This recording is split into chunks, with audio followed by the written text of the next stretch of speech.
Guys, ang ulam namin ngayon, pritong tamban at saka itong ng maya-maya. So ayan guys, nagprito si Mika ng ng isda. Ayan yung isda na tamban. May natira pa kami nakaraan, yung mga natira sa inihaw namin. So ayan, may fresh pa naman natira sa ref kaya pinirito niya. Yan. Kala ko wala kaming ulam. Prito pala siya niyan. So ayan guys, nagbili kami siya ng fried chicken. Doon sa may kanto guys. Kala namin wala kaming ulam. So ayan.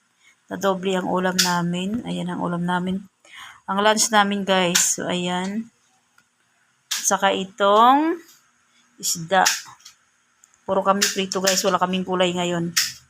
So yun lang guys. Thanks for watching. Please like, comment, share, and subscribe. Ay, nana. God bless us all. Thank you Lord sa blessings. Ay, nana.